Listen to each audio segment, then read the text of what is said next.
เออท่านพี่น้ำนมมันไหลซึมออกมาแล้วเอาลูกมาเถอะเราพักตรงนี้ข้าป้อนนมให้ลูกก่อนแล้วค่อยเดินทางต่อกันนะ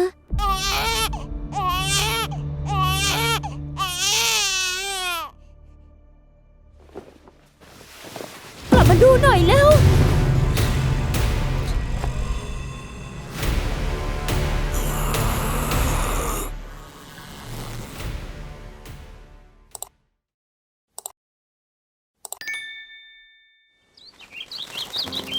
ยามเที่ยงกลางป่าแห่งหนึ่งมีสองสามีภรรยาคู่หนึ่งที่เพิ่งแต่งงานกันได้ไม่นานและได้ให้กำเนิดลูกน้อยวัย3 เดือน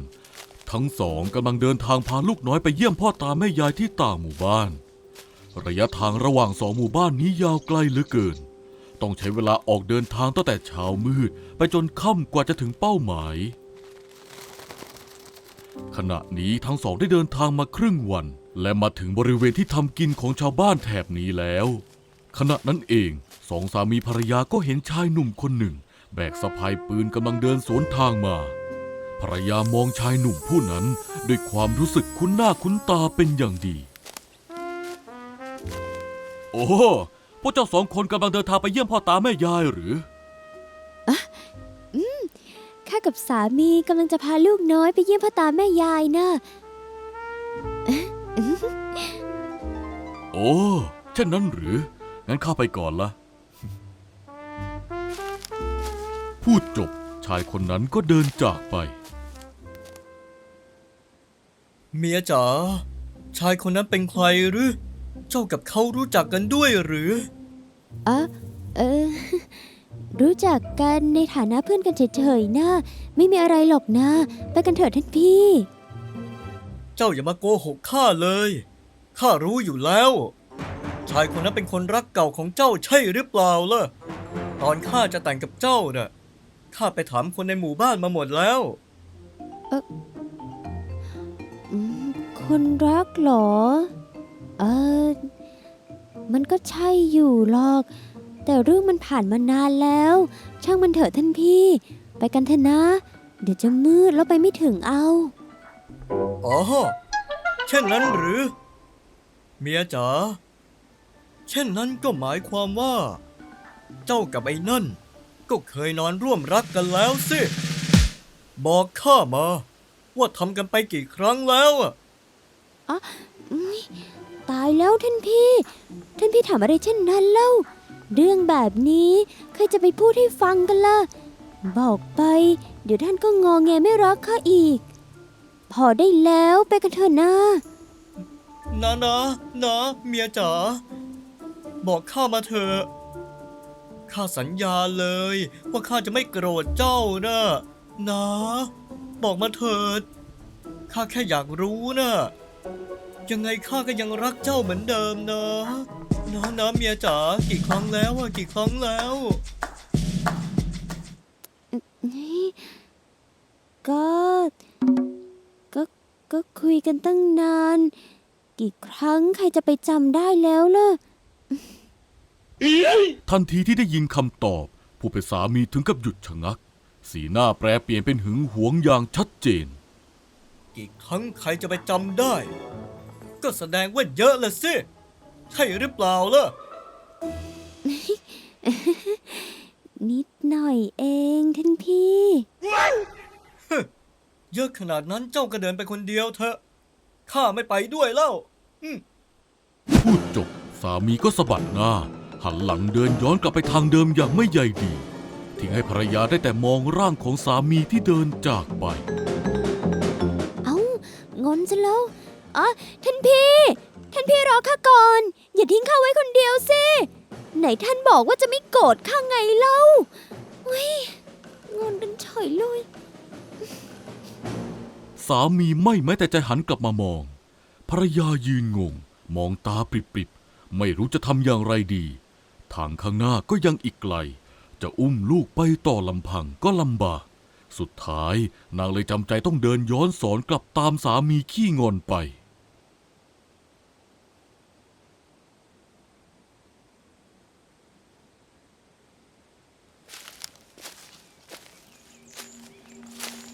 ผู้เป็นภรรยาเดินย้อนกลับมาเรื่อยๆ จนกระทั่งตกเย็น ตะวันเริ่มลับขอบฟ้าบรรยากาศรอบตัวเริ่มมืดสลัวและวังเวงชวนขนลุกทันใดนั้นนางก็เหลียวไปเห็นสามีของตนนั่งกอดเข่ารออยู่ข้างทางสีหน้าของเขาดูเลิกลักหวาดระแวงชอบกล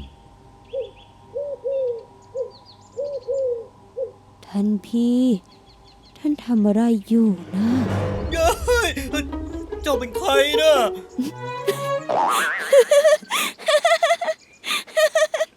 นี่เจ้ายังมีหน้ามาแกล้งข้าอีกหรือเจ้าไม่รู้หรือข้ามารอเจ้าตั้งนานแล้วเดินช้าอยู่ได้ ไม่รู้หรือว่าข้าเป็นห่วงนะ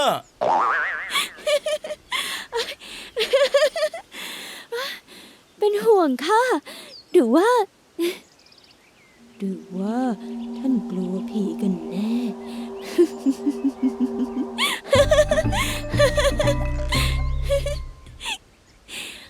นี่เจ้าใครจะไปกลัวกัน ลูกผู้ชายอกสามศอกอย่างข้าแค่ผีข้าไม่กลัวหรอก ผีหลอกท่านพี่ผีหลอก ไหนผีอยู่ตรงไหนเมียจ๋าผีอยู่ตรงไหน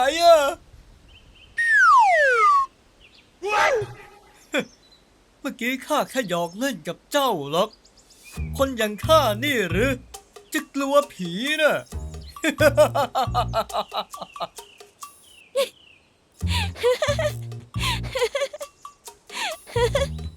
ข้าไม่แกล้งเจ้าแล้ว ไปกันเถอะจะมืดแล้วนะระวังเดี๋ยวจะมีผีจริงๆออกมานะ เอางั้นก็เอาลูกไปแบกเลยข้าแบกมาทั้งวันเมื่อยหลังจะแย่แล้ว สามีจำใจรับลูกน้อยมาแบกผูกไว้บนหลังแทนภรรยาก่อนที่ทั้งสองจะพากันเดินย้อนกลับไปยังหมู่บ้านของตนเพราะดูท่าแล้วฟ้าใกล้มืดเต็มทีหากฝืนเดินต่อไปคงจะไปถึงบ้านของพ่อตาแม่ยายไม่ทันก่อนค่ำเป็นแน่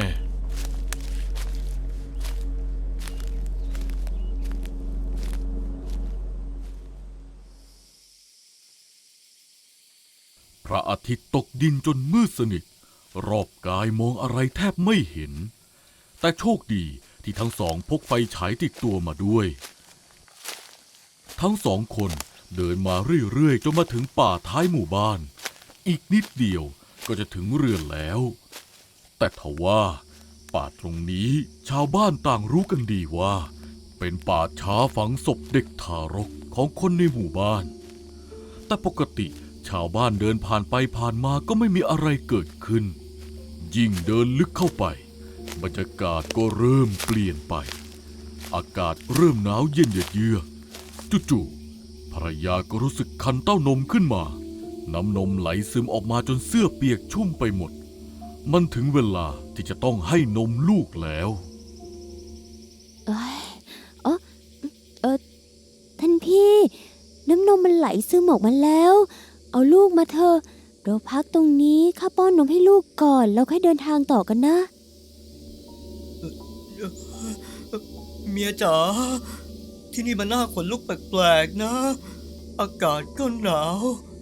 นี่ใกล้จะถึงเรือนแล้วเดี๋ยวถึงเรือนค่อยให้นมลูกดีกว่าเราไปกันเถอะเมียจ๋านะ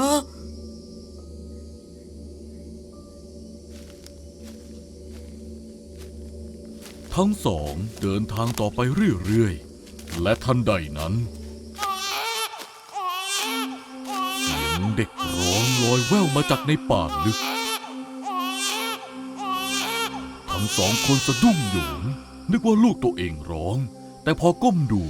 ลูกน้อยที่แบกอยู่ก็ยังหลับสนิท เมียจ๋าเสียงลูกใครนะ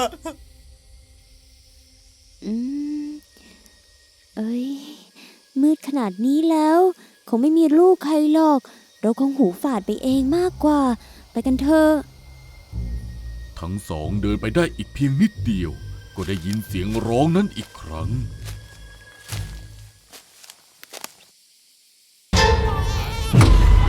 และทันใดนั้น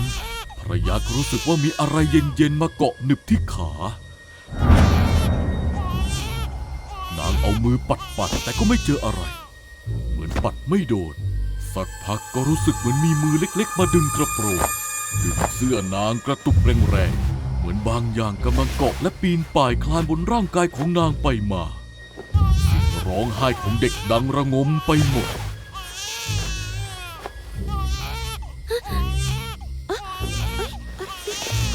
ท่านพี่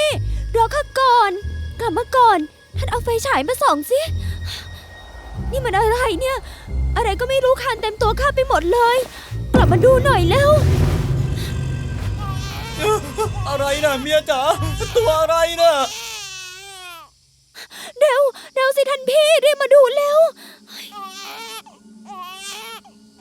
สามีรวบรวมความกล้าตัดสินใจเดินย้อนกลับมา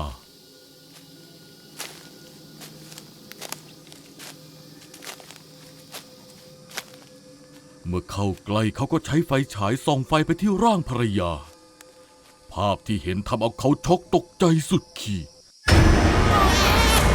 พบเด็กทารกตัวดำเมี่ยม3-4 คนไร้ดวงตา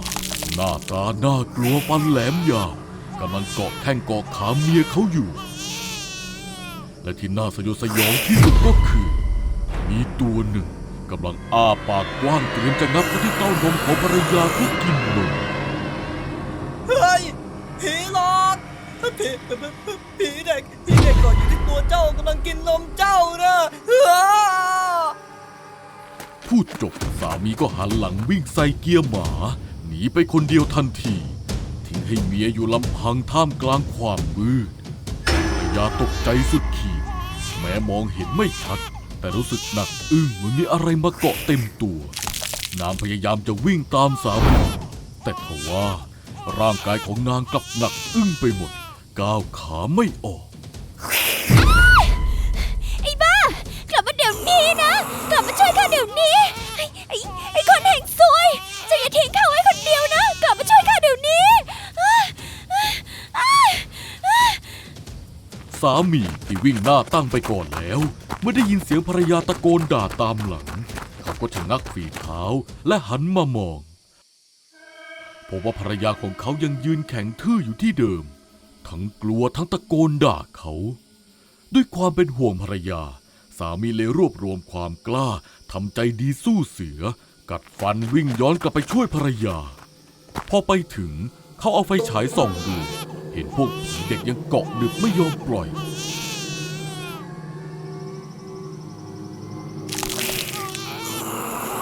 สามีมือสั่นงันงกทำอะไรไม่ถูก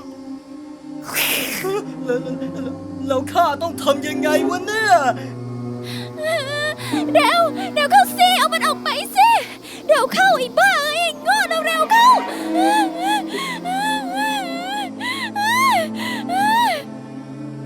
สามีกลั้นใจหลับตาปี